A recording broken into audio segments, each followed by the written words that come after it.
تو پھر زمین کب کپا جاتی ہے، آسمان لرز جاتا ہے، عرش تھر تھرا جاتا ہے جب جوان اولادیں ماں باپ کو ایسے ذلیل کرتی ہیں۔ میرے بیٹے تیری بیماری نے ہمیں تڑپایا، ہم ساری رات جاگ جاگ کے پہرے دیے کہ اللہ اسے ٹھیک کر دے، حالانکہ ہمیں پتا ہے کہ بیماری سے کوئی نہیں مرتا، آئی سے ہر کوئی مرتا ہے۔ پھر کیا ہوا؟ پھر تو آہستہ آہستہ بڑھنے لگا، ہم آہستہ آہستہ گھٹنے لگے۔ پھر کیا ہوا؟ جوانی تجھ میں رنگ بھرنے لگی اور بڑھاپا میرے رنگ خرچنے لگا۔ پھر کیا ہوا؟ جوانی نے تجھے ہرا کرنا شروع کیا، بڑھاپے نے مجھے زرد کرنا شروع کیا۔ پھر کیا ہوا؟ جوانی نے تجھے قد آور کیا، بڑھاپے نے میری کمر کو جھکا دیا۔ پھر کیا ہوا؟ تو بہار بن گیا، میں خزاں بن گیا، تو تناور بن گیا، میں خمیلہ ہو گیا، میں جھک گیا تو اٹھ گیا۔ تجھ میں جوانی نے رنگ بھرے، میرے رنگ جوانی نے بڑھاپے نے سارے کے سارے مجھ سے چھین لیے۔ اب میری تمنا ہوئی جس سے میں اسے گود میں لیے پھرا، ہاتھوں پہ اٹھایا، کندھوں پہ اٹھایا، انگلی پکڑ کے چلایا، اس کی ہر خواہش کو پورا کیا، اس کی مسکراہٹ دیکھنے کے لیے کیا کیا میں اس کے ساتھ آوازیں نکالتا پھرا۔ اب میں بوڑھا ہو گیا ہوں، اب میری کمر جھکی ہے، اب یہ میری لاٹھی بنے گا۔ میری چھاؤں ختم ہو گئی ہے، ابھی اپنی چھاؤں میں مجھے جگہ دے گا۔ میرے رنگ پھیکے پڑ چکے ہیں، ابھی اپنے رنگوں مجھ سے مجھے رنگ دے گا۔ لیکن کیا ہوا؟ کیا ہوا؟ میں نے اچانک کیا دیکھا کہ تیرا رنگ بدلا، تیرے تیور بدلے، تیری آنکھیں ماتھے پہ چڑھ گئی اور تو مجھے چڑی نظروں سے دیکھنے لگا اور بری نظروں سے گھورنے لگا، مجھے ڈانٹنے لگا، ڈپٹنے لگا۔ ہم سہم گئے، ہمیں ہمت نہ ہوئی کہ کھلے منہ سے یہ بات کر سکیں۔ تو میں سوچنے لگا میں نے اسے پالا ہے کہ اس نے مجھے پالا ہے، میں اس کا باپ ہوں کہ یہ میرا باپ ہے، میں نے اس کی خدمت کی ہے، یہ اس نے میری خدمت کی ہے۔ تو مجھے یوں لگا کہ جیسے میں نے نہیں، اس نے مجھے پالا ہے، جبھی تو مجھے جھڑک دیتا ہے، جبھی تو مجھے ڈانٹ دیتا ہے، جبھی تو مجھے دھتکار دیتا ہے، جبھی تو میرا حال نہیں پوچھتا کہ اس کے میرے اوپر احسان ہے۔ میرے بیٹے میں نے اپنی 40 سالہ محنت کو جھٹلا دیا تیری بد اخلاقی کو دیکھ کر۔ اچھا تو بیٹا نہیں بن سکا تھا تو پڑوسی تو بن جاتا، وہ بھی آ کے پوچھ لیتے چاچا کسی سے لوڑ ہے، اما کوئی شاید نہیں چاہیے، پڑوسی بن کے دکھا دیتا تو پڑوسی بھی نہ بن سکا۔ تو میری نبی کی آنکھوں سے سیل رواں تھا اشکوں کا۔ آپ نے بیٹے کو گریبان پر پکڑ کر یہاں سے جھٹکا دیا، اٹھ جا، دور ہو جا میری مجلس سے اور میری آنکھوں سے، تو تیرا سب کچھ تیرے باپ کا ہے، یہ معاشرت کی زندگی ہے، یہ سیکھو۔ میرے نبی نے فرمایا بتاؤ سب سے بہترین مال کون سا ہے جو اللہ کے راستے میں خرچ کرنے سے بھی زیادہ اجر رکھتا ہو؟ جہاد فی سبیل اللہ میں اگر خرچ کرو نا تو 1 روپے کا ثواب 7 لاکھ خرچ کرنے کے برابر ہے۔ میرے نبی نے کہا بتاؤ اللہ کے راہ میں خرچ کرنے سے زیادہ اجر والا کون سا پیسہ ہے؟ صحابہ نے کہا ہمیں نہیں پتا، یا آپ کو پتا یا آپ کے رب کو پتا۔ تو میرے نبی نے کہا اولاد جب ماں باپ پہ خرچ کرتی ہے تو اس کا اجر اللہ کی راہ میں خرچ کرنے سے بھی زیادہ ہے۔ جن کے مر گئے وہ کیا کریں، میرے جیسے کیا کریں؟ ہاں ایصال ثواب کرو، ایصال ثواب کرو، ایصال ثواب کرو، نفل پڑھ کر، ذکر کر کے، تلاوت کر کے، نیکی کر کے، خیرات کر کے، تسبیح پڑھ کے، اخلاق اپنا کے۔ ویسے اولاد کی نیکی ماں باپ کو جاتی ہے، لیکن ان کے لیے کچھ مخصوص کرو۔ میرا باپ مرا تو تمہیں ترغیب کے لیے بتا رہا ہوں، کوئی بڑائی کے لیے نہیں۔ میں تو ابھی کیا بتایا ہے کہ سر پہ اٹھا کے حج کروانے جاؤ تو 1 گھونٹ دودھ کا حق ادا نہیں ہو سکتا، تو باقی حق کوئی کیا ادا کرے؟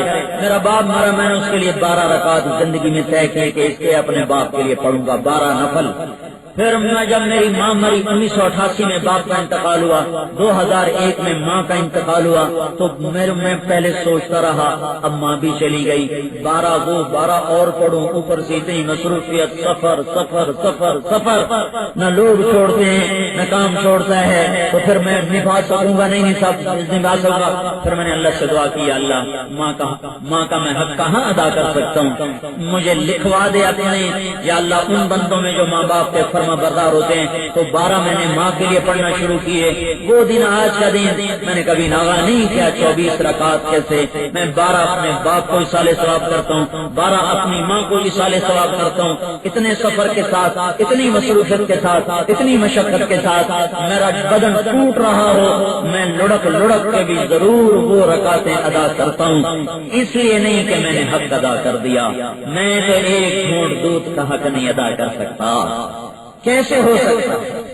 مائیں جاگتی تھی ہم سوتے تھے, پخانے دھوتی تھی ہم موج میں ہوتے تھے, ہماری فریاد فوراً پوری ہوتی تھی. چھاؤں بن کے سایہ دیا, سایہ دیا. اور ان کو چھوڑو جو دعاؤں سے محرومی ہو گئی, ماں کی دعا اور باپ کی دعا. آپ نے فرمایا جو ماں باپ کو محبت کی نظر سے دیکھ لے, جنت میں 2 دروازے اللہ اس کے لیے کھول دیتا ہے. موسیٰ علیہ السلام نے کہا یا اللہ میرا جنت کا ساتھی کون ہے؟ تو آپ نے کہا فلاں قصائی. موسیٰ حیران پریشان پہنچے, آگے دیکھا ایک قصائی پتھلا مار کے بیٹھا گوشت بیچ رہا. شام ڈھلی, اس نے گوشت کا ٹکڑا تھیلے میں ڈالا, تھیلا کندھے پہ لٹکایا اور چل دیا. موسیٰ بولے میں آ جاؤں؟ آ جاؤ. نہیں پتا یہ موسیٰ ہیں. گھر گیا, پکایا, روٹی سالن سب کچھ تیار کر کے اپنی ماں کو اٹھا کر کندھا دیا, کھلانا شروع کیا. کھلانا. بیچ میں ایک بات بتاؤں, ہم لوگ کیا کرتے ہیں, ہم اپنی بیویوں سے کہتے ہیں میری ماں کی خدمت کر, خود نہیں کرتے, بیویوں سے کہتے ہیں. بیویوں سے ایک بات سن لو, میری بیوی کے ذمہ میری ماں کی خدمت نہیں ہے. وہ کر دے تو میں اس کا احسان مند ہوں.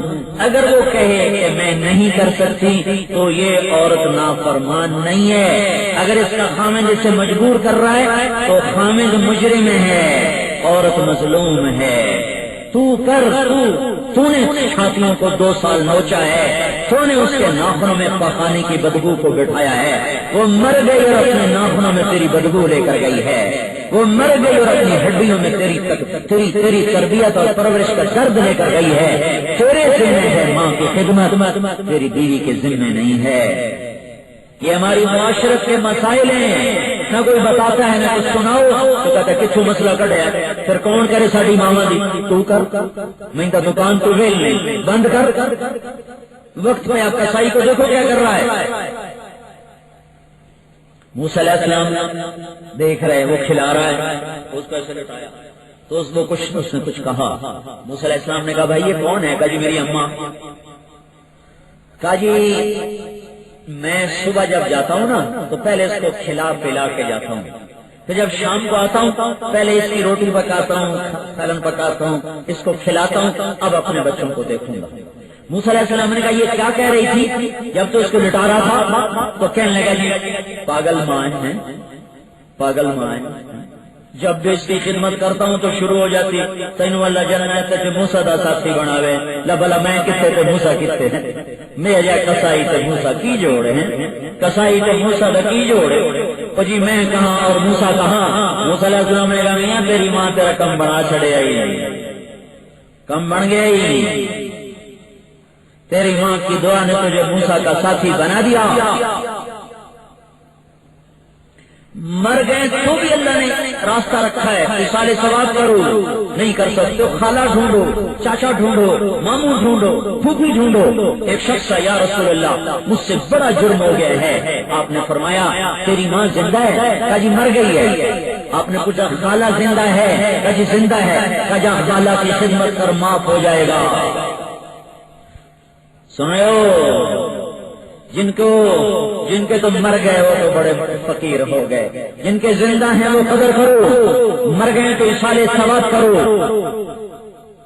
مطرف بن شخیر فرماتے ہیں میں نے خواب دیکھا, قبریں پھٹی, مردے نکلے اور انہوں نے کچھ چننا شروع کر دیا. ایک آدمی آ کر ایسے درخت کے ساتھ ٹیک لگا کیسے بیٹھ گیا. کہنے کہ میں خواب میں اسی کے پاس گیا, بھائی صاحب یہ سب کیا چکر ہے؟ کہ ہم اہل ایمان مر چکے ہیں, یہ کیا کر رہے ہیں؟ کہ جو رشتہ داروں نے ثواب پہنچایا ہے وہ چن رہے ہیں. کہ آپ تو نہیں چن رہے, آپ تو نہیں چن رہے. کہ میرا بیٹا حافظ قرآن ہے, روزانہ ایک ختم پڑھ کے مجھے بھیج دیتا ہے, مجھے چننے کی ضرورت نہیں پڑتی, تھوکنا ہی آ جاتا ہے.